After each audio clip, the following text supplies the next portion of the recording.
आज की ताजा खबरों के अपडेट में बात करेंगे देश भर की तमाम बड़ी और काम की खबरों के साथ ही भारत सरकार की ओर से लिए गए कुछ महत्वपूर्ण फैसलों और जारी किए गए कुछ नए नियमों की। इसके अलावा भारत में पबजी गेम का इंतजार करने वाले लोगों के लिए जरूरी खबर, 10 जून को नहीं लॉन्च होगा battle ground mobile India game. आखिर क्या है पूरी खबर बताएंगे आपको आगे इस अपडेट में। साथ ही यहाँ पर व्हाट्सएप चलने वाले लोगों के लिए आज एक जरूरी और महत्वपूर्ण खबर निकल कर आ रही है सामने, बताएंगे आपको आगे इस अपडेट में। साथ ही आने वाले जून महीने में हो रहे हैं कई बड़े बदलाव। जून महीने में लागू होने जा रहे हैं ये 5 नए नियम। आखिर कौन से हैं ये नए नियम बताएंगे आपको इस अपडेट में। साथ ही यहाँ पर वाहन चालकों के लिए आज खुशखबरी है, टोल प्लाजा पर 100 मीटर से ज्यादा लंबी लाइन होने पर अब आपको नहीं देना होगा टोल टैक्स। आखिर क्या है पूरी खबर बताएंगे आगे इस अपडेट में। साथ ही यहाँ पर किसानों के लिए भी आज एक महत्वपूर्ण और बड़ी खबर निकल कर आ रही है सामने, खेती के लिए किसानों को फ्री मिलेगा ट्रैक्टर। आखिर क्या है पूरी खबर बताएंगे आपको इस अपडेट में। साथ ही यहाँ पर बैंक खाताधारकों के लिए भी एक जरूरी और महत्वपूर्ण खबर निकल कर आ रही है सामने, बैंक अकाउंट के बिना यूपीआई से अब आप कर सकेंगे पेमेंट। इस खबर को भी जानेंगे पूरे विस्तार से। साथ ही यहाँ पर कोरोना के बीच हेल्थ इंश्योरेंस को लेकर भी यहाँ पर एक बड़ी खबर निकल कर आ रही है सामने, अब इंश्योरेंस कंपनियां नहीं बढ़ाएगी प्रीमियम। इसको लेकर एक बड़ी खबर निकल कर आ रही है सामने, बताएंगे आपको इस अपडेट में। साथ ही कोरोना कर्फ्यू और लॉकडाउन को बढ़ाने को लेकर भी कुछ बड़ी खबरें निकल कर आ रही है, बताएंगे आपको एक एक करके इस अपडेट में। साथ ही आज की तमाम बड़ी और काम की खबरों की बात करेंगे इस अपडेट में। बात करते हैं आज की पहली बड़ी खबर की, तो वाहन चालकों के लिए खुशखबरी, टोल प्लाजा पर 100 मीटर से ज्यादा लंबी लाइन होने पर अब आपको नहीं देना होगा टोल टैक्स। मोटर चालकों के लिए एक अच्छी और राहत की खबर सामने आ रही है। दरियाल national highway authority of India यानी NHAI के नियमों के मुताबिक टोल प्लाजा पर अगर लाइन 100 मीटर से ज्यादा लंबी है तो उन्हें टोल प्लाजा पर कर नहीं देना होगा, यानी टोल टैक्स नहीं देना होगा। इस उद्देश्य के लिए टोल कनेक्शन पॉइंट पर अब एक पीली लाइन यहाँ पर खींची जाएगी। वही टोल ठेकेदार को निर्देश दिया गया है कि अगर ट्रैफिक पीली लाइन से आगे जाता है तो वाहन चालक के लिए टोल यहाँ पर माफ कर दिया जाए। वही national highway authority of India यानी NHAI के नियमों के ये अनुरूप है। इसके तहत कोई भी टोल प्लाजा पर यहाँ पर मोटर चालकों को 3 मिनट से ज़्यादा इंतजार नहीं करवा सकता है, और इंतजार करने का टाइम पीरियड उक्त समय से ज़्यादा हो जाता है तो वाहन चालक से टोल नहीं लिया जाएगा। दरअसल कुछ साल पहले RTI के जवाब में NHAI national highway authority of India ने कहा था कि कुल 3 मिनट का वेटिंग टाइम है, जिससे ज़्यादा होने पर गाड़ी को फ्री पास करने का प्रावधान है। वही national highway authority of India ने दिसंबर 2019 में अपने 500 से ज़्यादा टोल प्लाजा पर पूरे भारत में इलेक्ट्रॉनिक टोल कनेक्शन कार्यक्रम शुरू किया था, जबकि वाहन टैग के फास्टैग लेन में प्रवेश करने वाले वाहन से टोल शुल्क दुगना यहाँ पर कर दिया गया था। आपको बता दें कि सरकार ने इस साल फरवरी में सड़क परिवहन और राजमार्ग मंत्रालय ने सभी टोल प्लाजा पर फास्टैग को अनिवार्य कर दिया था। अब बात करते हैं अगली खबर की, तो कोरोना के बीच हेल्थ इंश्योरेंस को लेकर बड़ी टेंशन टली, प्रीमियम पर सरकार ने लिया ये बड़ा फैसला। कोरोना महामारी के बीच अच्छी खबर निकल कर आ रही है सामने। सूत्रों से मिली जानकारी के मुताबिक इस साल आपकी हेल्थ इंश्योरेंस पॉलिसी का प्रीमियम नहीं बढ़ेगा। इंश्योरेंस रेगुलेटर IRDA ने यहाँ पर जनरल इंश्योरेंस कंपनियों को सख्त निर्देश दिया है कि महामारी की वजह से इस साल बीमा कंपनियां प्रीमियम नहीं बढ़ाएं। मतलब यह है कि इस साल अगर आपकी पॉलिसी का रिन्यूअल है या फिर आप नई पॉलिसी खरीदना चाह रहे हैं तो आपको ज़्यादा प्रीमियम का बोझ इस बार नहीं पड़ेगा। हालांकि कोरोना महामारी की वजह से हेल्थ इंश्योरेंस क्लेम में ज़बरदस्त बढ़ोतरी हुई है और कंपनियों पर प्रीमियम बढ़ाने का दबाव भी है, लेकिन सूत्रों का कहना है कि केंद्र सरकार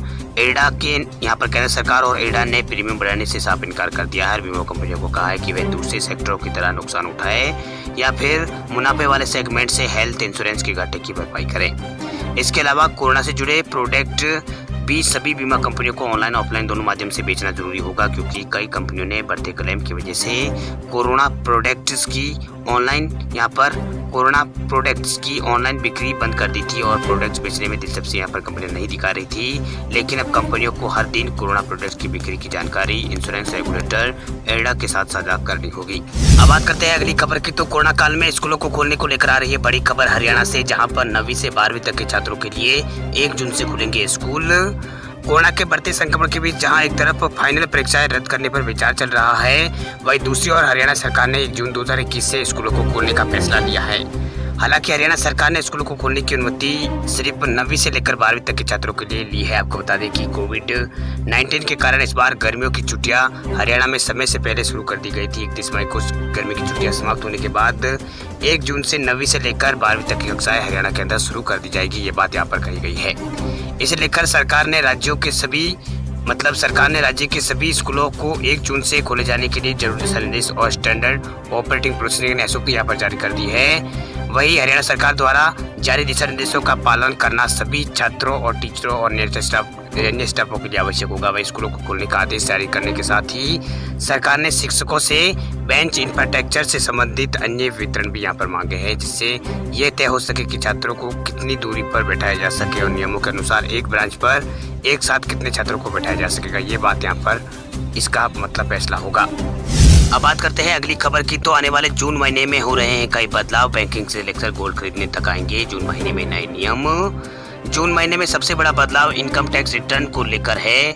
7 जून से ITR की नई वेबसाइट लॉन्च होगी। 1 से 6 जून तक आप मौजूदा वेबसाइट का इस्तेमाल नहीं कर सकेंगे। पुरानी वेबसाइट www.incometaxindia.efiling.gov.in से नए पोर्टल यानी www.incometax.gov.in पर माइग्रेशन के चलते 6 दिन तक ये वेबसाइट बंद रहेगी। इनकम टैक्स डिपार्टमेंट ने बताया है कि 1 जून 2021 से लेकर 6 जून 2021 तक इनकम टैक्स डिपार्टमेंट की ई-फाइलिंग सर्विस काम नहीं करेगी। CBDT का कहना है कि नई वेबसाइट आने के बाद ITR फाइल करना और अन्य दूसरे काम करना आसान हो जाएंगे ये नई वेबसाइट आने के बाद में। इसके अलावा जून महीने में कैनरा बैंक और सिंडिकेट बैंक के ग्राहकों के से IFSC कोड 30 जून तक अपडेट करने के लिए कहा गया है। 1 जुलाई से उनका पुराना IFSC कोड अमान्य हो जाएगा। यानी कैनरा बैंक ने अपने आधिकारिक वेबसाइट पर बताया है कि सिंडिकेट बैंक का कैनरा बैंक में विलय के बाद सिंडिकेट बैंक की जो IFSC कोड है SYNB से शुरू होता है वो यहाँ पर अब बदल गया है। इसके अलावा बैंक ऑफ बड़ौदा के ग्राहकों के लिए 1 जून 2021 से चेक से पेमेंट करने का तरीका बदल जाएगा। अब बैंक ने ग्राहकों के लिए पॉजिटिव पे कंफर्मेशन को अनिवार्य यहाँ पर कर दिया है। नए चेक पेमेंट सिस्टम से ग्राहकों को फर्जीवाड़े से बचाया जा सकेगा। दरियाल पॉजिटिव पे सिस्टम एक तरह का फ्रॉड पकड़ने वाला टूल है। बैंक ऑफ बड़ौदा के मुताबिक ग्राहकों को पॉजिटिव पे सिस्टम के तहत चेक की डिटेल सभी को रिकन्फर्म करनी होगी। जब वो 2 लाख रुपए से या इससे ज़्यादा का बैंक चेक जारी करेंगे तो ये नियम यहाँ पर बैंक ऑफ बड़ौदा 1 जून 2021 से लागू करेगा।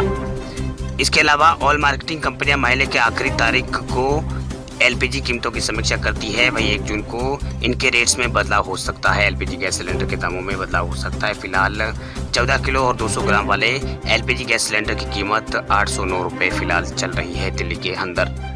इसके अलावा गोल्ड हॉलमार्किंग के नियमों में भी बदलाव 1 जून से लागू होने थे, लेकिन सरकार ने ज्वेलर्स की मांग को देखते हुए इसे 15 जून तक टाल दिया है। वही सरकार ने एक कमेटी का भी गठन किया है जिसकी अध्यक्षता ब्यूरो ऑफ इंडियन स्टैंडर्ड यानी BIS के डायरेक्टर जनरल प्रमोद तिवारी करेंगे। ये कमेटी हॉलमार्किंग नियमों को लागू करने में आ रही दिक्कतों का हल करेगी और ये सुनिश्चित करेगी कि 15 जून से नियम देश भर में बिना किसी दिक्कत के लागू हो जाए। अब तक 5 बार ये नियम टाले जा चुके हैं। केंद्र सरकार ने नवंबर 2019 में गोल्ड ज्वेलरी और कलाकृतियों के लिए गोल्ड हॉलमार्किंग के नियमों का ऐलान किया था।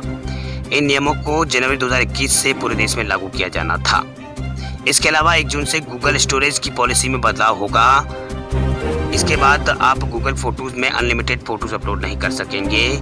गूगल के मुताबिक 15 GB का यहाँ पर स्पेस हर जीमेल यूजर्स को दिया जाएगा। इस स्पेस में जीमेल के ईमेल्स यहाँ पर शामिल है, जिसमें गूगल ड्राइव भी शामिल है, जहाँ आप बैकअप लेते हैं। अगर 15 GB से ज़्यादा स्पेस यूज़ करना है तो उसके लिए आपको पैसे देने होंगे।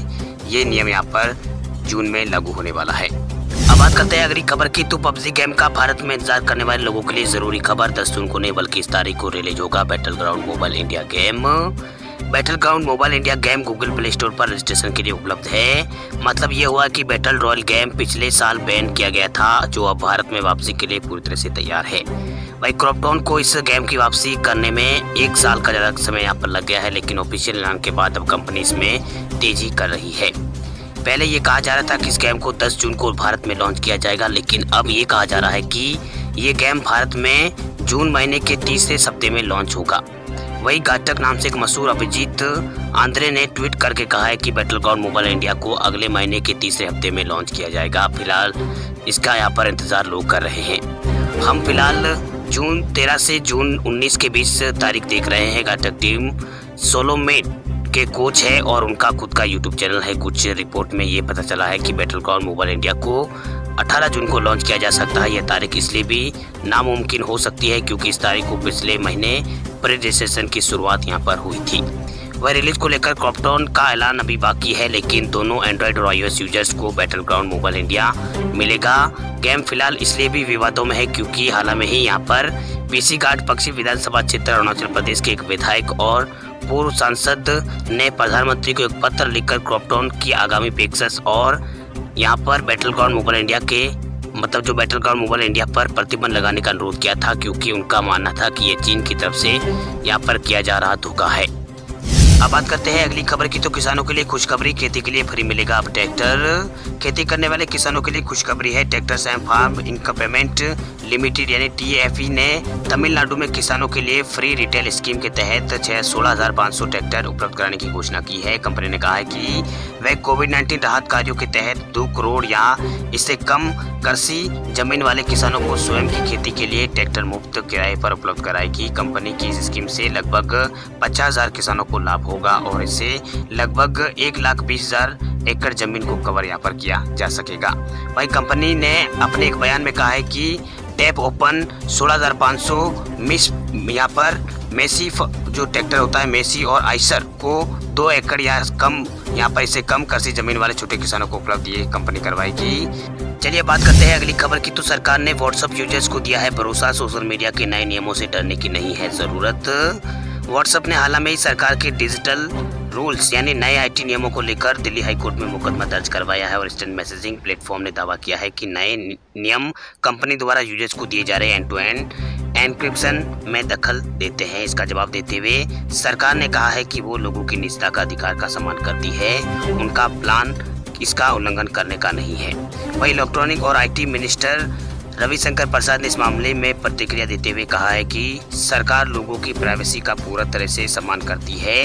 इस नए नियम से आम व्हाट्सएप यूजर्स को डरने की जरूरत नहीं है। इसका मुख्य उद्देश्य ये पता लगाना है कि नियमों में उल्लिखित विशिष्ट अपराधों को अंजाम देने वाला संदेश की शुरुआत किसने की है, ये बात सरकार पता लगाना चाहती है। उन्होंने कहा है कि नए नियमों को सोशल मीडिया के दुरुपयोग को रोकने के लिए बनाया गया है। सरकार सवाल पूछने के अधिकार सहित आलोचना का स्वागत करती है। नियम केवल सोशल मीडिया के सामान्य यूजर्स को तभी सशक्त बनाते हैं जब वो दुर्व्यवहार और दुरुपयोग का शिकार हो जाते हैं। वही IT मंत्री ने आगे कहा है कि ऑफिसिव मैसेज के पहले ओरिजिनेटर के बारे में जानकारी देना पहले से ही यहाँ पर प्रचलन है। ये मैसेज भारत की संप्रभुता, अखंडता और सुरक्षा और सार्वजनिक व्यवस्था और बलात्कार, बाल यौन शोषण संबंधित अपराधों से संबंधित है। उन्होंने कहा है कि नए नियम के तहत सोशल मीडिया कंपनियों को भारत में शिकायत निवारण अधिकारी, अनुपालन अधिकारी और नोडल अधिकारी स्थापित करने की आवश्यकता है, जिससे सभी सोशल मीडिया यूजर्स को शिकायत निवारण करने के लिए एक मंच प्राप्त हो सके। आपको बता दें कि नए नियमों की घोषणा 25 फरवरी को की गई थी। इस नए नियमों के तहत ट्विटर, फेसबुक, इंस्टाग्राम और व्हाट्सएप जैसे बड़े सोशल मीडिया मंचों जिनका देश में 50 लाख से अधिक यूजर्स है, उनको यहाँ पर अतिरिक्त उपाय करना यहाँ पर होगा। इसमें मुख्य अनुपालन अधिकारी, नोडल अधिकारी और भारत में स्थित शिकायत अधिकारी की नियुक्ति आदि शामिल है। चलिए बात करते हैं देश भर के कोरोना आंकड़ों की। तो भारत में पिछले 24 घंटों में 2,11,000 से अधिक नए कोरोना के केस आए सामने। 3,847 लोगों की हुई है मौत। भारत में कोरोना संक्रमण की दूसरी लहर जबरदस्त तरीके से यहाँ पर फैली है। वही भारत दूसरी संक्रमण की लहर से लगातार जूझ रहा है। हालांकि आंकड़े बता रहे हैं कि संक्रमण का प्रकोप पहले से कम हुआ है, लेकिन मौत का तांडव थमा नहीं है। वही स्वास्थ्य मंत्रालय की ओर से जारी किए गए आंकड़ों के अनुसार पिछले 24 घंटों में 2,11,298 नए कोरोना के केस भारत में आए हैं। वही 3,847 संक्रमण के कारण जाने भी गई है। वही 2,83,000 से अधिक लोग पिछले 24 घंटों में ठीक भी हुए हैं, यानी बीते दिन 25,784 एक्टिव केस कम हो गए हैं। इससे पहले मंगलवार को यहाँ पर भारत में 2,08,000 के आसपास नए केस दर्ज किए गए थे। वही 4,157 संक्रमितों की मौत हुई थी। वही 26 मई तक देश भर में 20 करोड़ 26 लाख कोरोना की डोज दी जा चुकी है। वैक्सीन डोज भारत में दी जा चुकी है। बीते दिन 18,85,000 के आसपास कोरोना के टीके देश में लगाए गए हैं। अब तक 33 करोड़ 70 लाख से ज़्यादा कोरोना टेस्ट भारत में किए जा चुके हैं। बीते दिन 22 लाख कोरोना सैंपल टेस्ट किए गए थे, जिसका पॉजिटिविटी रेट भारत में 9% से ज़्यादा है। वहीं भारत में फिलहाल जो कोरोना केस है उनकी संख्या 2 करोड़ 73 लाख पार हो चुकी है। डिस्चार्ज हुए मामलों की संख्या 2,46,000 पार है।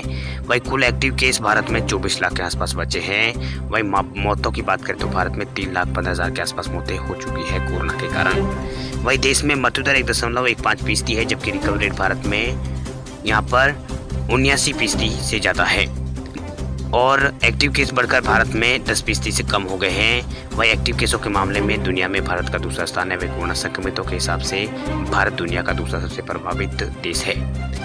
वही दुनिया में अमेरिका ब्राजील के बाद सबसे ज्यादा मौतें भारत में हुई है। वही कोरोना के प्रभावित तरीके से निपटने और मौतों के आंकड़े को रोकने के लिए साइंस जनरल लॉन्सेट विशेषज्ञों के एक समूह ने केंद्र और राज्य सरकारों को 8 सुझाव भेजे हैं। साइंस जनरल लॉन्सेट ने वैक्सीन की खरीद और बंटवारे के लिए मोदी सरकार को केंद्रीय प्रणाली बनाने की सलाह पर दी है।